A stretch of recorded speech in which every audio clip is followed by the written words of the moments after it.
menjual tanpa membual. Saya sendiri pada dasarnya adalah orang yang nggak enakan sama orang, terutama pada saat menjual suatu produk.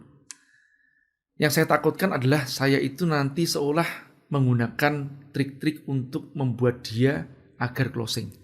Makanya saya lebih memilih pada saat saya menjual itu, saya menyampaikan informasi sejelas-jelasnya. Dan sebisa mungkin tentu saja tidak saya tutupi kecuali hal-hal itu berbau rahasia perusahaan. Pernah pada saat di Batam, keluar dari Astra, dulu saya sendiri menduduki posisi technical buyer, atau saya di posisi pembeli, customer, kemudian keluar dan menjadi bagian yang sebaliknya, saya menjadi penjual. Atau kalau di Batam diistilahkan namanya trading company, perusahaan yang melakukan jual beli kadang atau seringkali tidak punya stoknya, kemudian kita mencarikan barang tersebut ke tempat yang lain.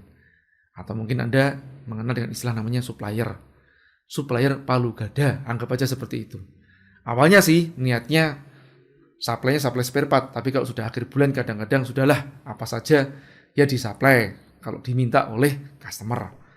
Suatu saat ada customer pertama saya itu menanyakan kepada saya seperti gini, Om, dia manggil saya Om karena anaknya manggil saya Om. Cari barang ginian di mana?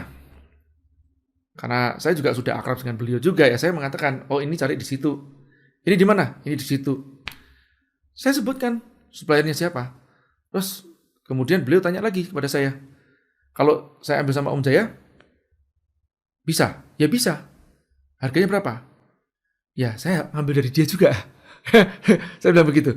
Berapa persen lebih mahal? Ya 5-10% saya mengatakan begitu. Sudahlah saya ambil sama Om Jaya aja. Memang gini, di perusahaan-perusahaan besar itu ada suatu regulasi ya, tidak mudah untuk memasukkan supplier-supplier baru atau membayar tunai. Jadi biasanya kalau mereka bayar sama saya kan 30 hari. Nah saya ngambilin barang sama mereka. Tapi buat saya nggak saya tutupin. Apa adanya saya mengatakan seperti itu. Dan mereka tetap ngambil sama saya. Kenapa? Karena ya mereka sudah percaya dengan saya. Hal ini sudah terbiasa lazim saya lakukan dengan customer-customer saya.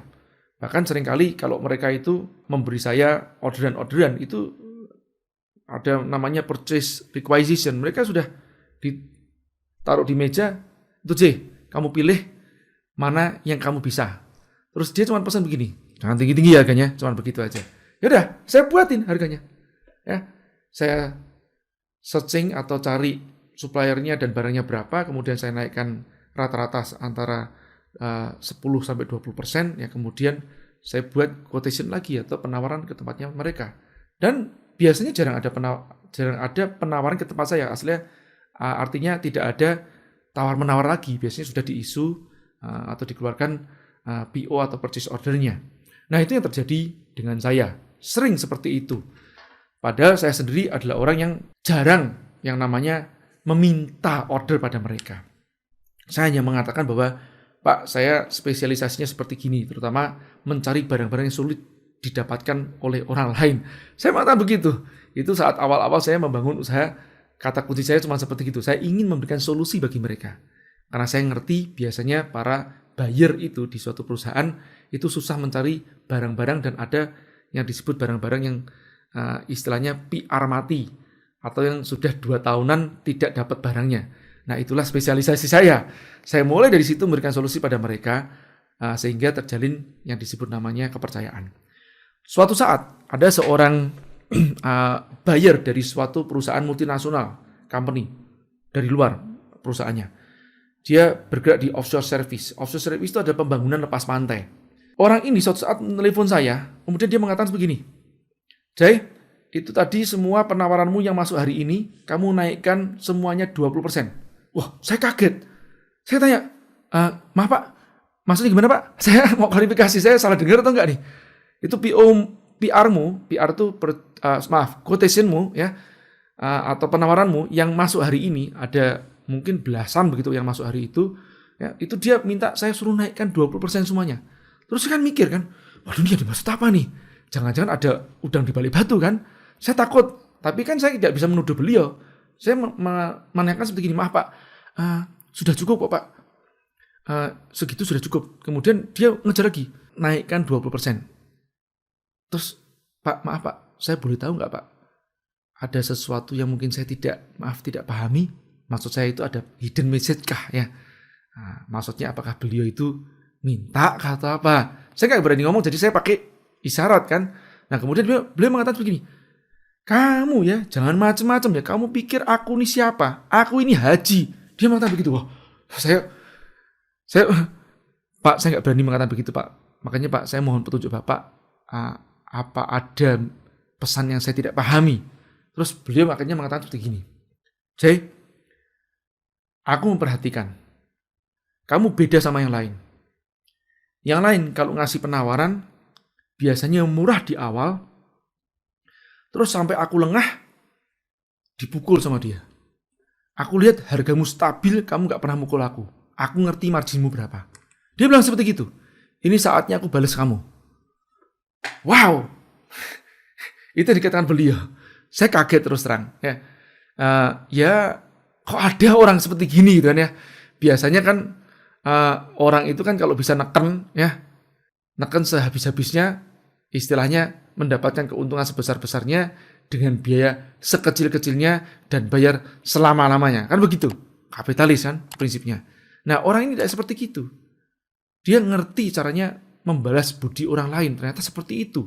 Nah saya kaget, ya sudah, akhirnya karena atas permintaan beliau memasak dan dia mengatakan begini, kalau kamu kasih muka ke aku, kamu naikkan. Dia begitu. Baik Pak, terima kasih atas kebaikan Bapak. Saya naikkan 20%. Dan setelah itu tidak berhenti teman-teman. Bahkan sampai apa yang dikatakan oleh beliau. Beliau tanya seperti gini, targetmu ke perusahaanku bulan ini berapa? Atau per bulannya berapa? Saya mengatakan $50,000. Kalau dengan kurs yang sekarang, dolar Singapura yang mungkin setara dengan 500 juta. Satu perusahaan. Dan beliau mengatakan begini, targetkan ke aku $70,000. Dia bilang begitu. Malah beliau ini yang menargetkan memberikan order kepada saya nilai begitu. Dan di bulan itu beliau memberikan orderan kepada saya $80,000. Satu perusahaan saja. Masya Allah ya. Nah, kadang teman-teman yang seperti gini tidak instan. Bukan kadang, seringkali tidak instan. Kita nggak ngerti kapan kita berbuat benar ini, balasannya kapan. Nggak ngerti. Mungkin juga nggak dibalas sekarang. Mungkin di akhirat nanti. Nggak ngerti. Nah, teman-teman, saya sering mendapatkan kejadian-kejadian seperti ini. Yang dulu, saya mungkin merasa kayak saya sudah melakukan kebaikan, kok kayak susah ya. Nggak dibalas. Kadang-kadang itulah ujian keikhlasan kita. Suatu saat saya pernah nih teman-teman, oleh suatu institusi, saya ditelepon. Beliau konsultasi lah dengan saya. Masih kalau saya mau ngiklan, bagusnya di mana Mas C? Saya tanya, target pasarnya siapa? Kemudian beliau mengatakan target pasarnya adalah netizen wanita, usia sekian sampai sekian. Nah, kalau untuk usia seperti itu dan target pasarnya online, ya bagusnya tetap ke media online, jangan ke media offline Ibu. Oh gitu ya? Oke, Mas C ya, saya ini sudah mendesak karena sudah akhir tahun dan saya harus masukkan ini untuk budget pemasaran di akhir tahun nih. Boleh bantuin saya nggak? Saya buatin SPK-nya duluan, kontraknya nilainya sekian, 100 juta.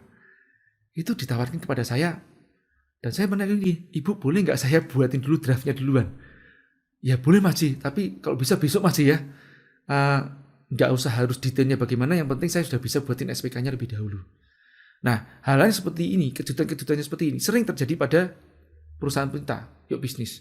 Bahkan ya tim saya sering mengatakan, Mas kok ada aja ya, Pas kita pas dalam kondisi kadang-kadang kepepet gitu ya, ada yang datengin kita dan kemudian memberikan orderan-orderan itu. Makanya pelatihan-pelatihan pun juga yang sering saya adakan, saya nyaris bisa dikatakan saya jarang yang mengajukan, saya kebanyakan justru malah diminta lebih dahulu baru saya mempropos atas permintaan tersebut. Itu kejadian. Nah, tentu aja teman-teman, hal yang seperti gini tidak instan. Kemarin saya pernah mengatakan kan, bahwa saya pernah didatangin oleh seseorang yang mau membeli mobil saya. Dan kemudian dia saking buru-burunya dia mau memberikan DP, BPKB-nya menyusul. Padahal saya mengatakan begini, Pak, kepemilikan rumah itu tidak berdasarkan surat. Atau kalau Bapak punya suratnya tetap harus ada akad jual belinya. Tapi kalau kepemilikan mobil itu berdasarkan surat. Yang punya BPKB-nya itu yang punya mobilnya. Nah, Bapak mau ngambil mobilnya tanpa BPKB, itu risiko buat Bapak, saya begitu. Ya, saya mengatakan begitu. Beliau mau DP-nya 2/3-nya bahkan. Nah, saya mengatakan, sudahlah Pak, saran saya Bapak jangan buru-buru. Malam hari ini Bapak istiqoroh dulu saja. Saya begitu. Ya, beliau mau ninggal mobilnya, terus kemudian mau ngasih DP senilai uang yang cukup besar, dan kemudian mau bawa mobil saya. Ya, anggap aja saya berhusnuzon aja, berbaik sangka dia buru-buru lah begitu, kepengen nyicipin mobilnya. Ya. Nah, setelah saya minta beliau istiqoroh, besoknya ada penawaran lagi yang agak sedikit untuk penekanan kepada saya. Dan saya mengatakan, tidak usah saja Pak, kita jaga hubungan baiknya. Saya mengatakan begitu. Bahwa saya enak saja dalam bernegosiasi itu baiknya tidak ada saling menekan. Apakah beliau beli? Tidak beli. Terus Mas Ji berarti rugi dong Mas Ji kalau dia nggak beli sama Mas Ji. Dengan cara seperti gitu kan, padahal harusnya Mas Ji bisa close the sales gitu ya, dengan menerima DP-nya lebih dahulu. Ya, bahkan beliau mau ngasih DP kalau mobilnya nggak dibawa pun juga bisa juga. Mau, demi untuk menutup transaksi tersebut supaya besoknya saya bisa ngambil BPKB di safe deposit dan kemudian serah terima berikutnya. Ya, saya tidak tutup itu. Saya tidak mau suatu transaksi yang sifatnya horor. Nah, saya bahkan mengatakan, sudahlah, tenanglah Bapak dan Bapak istiqoroh. Dan ya itulah hasilnya akhirnya tidak terjadi penjualan. Apakah saya rugi? Saya tidak merasa rugi kok. Mungkin hal-hal seperti gini sering terjadi di masa sekarang. Maksudnya terjadi itu apa? Orang kalau dikasih yang jujur, ya, informasi yang jujur, bisa jadi mungkin dia tidak terbiasa. Karena apa? Dunianya sudah penuh dengan manipulasi. Nah, tapi tugas saya adalah untuk mewartakan kejujuran itu sendiri. Tugas saya mengatakan apa adanya. Tugas saya mewartakan juga yang namanya ketulusan. Dalam menjual, tidak harus close kok. Saya ingin semuanya sama-sama puas. Yang seperti ini tidak mudah. Tentu aja saya membangun bisnis dengan value-value yang tidak hanya sekedar halal, tapi thayyib.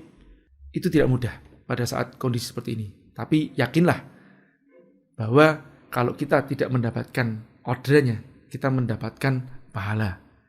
Itu yang paling penting. Kita mendapatkan keberkahannya. Mudah-mudahan manfaat.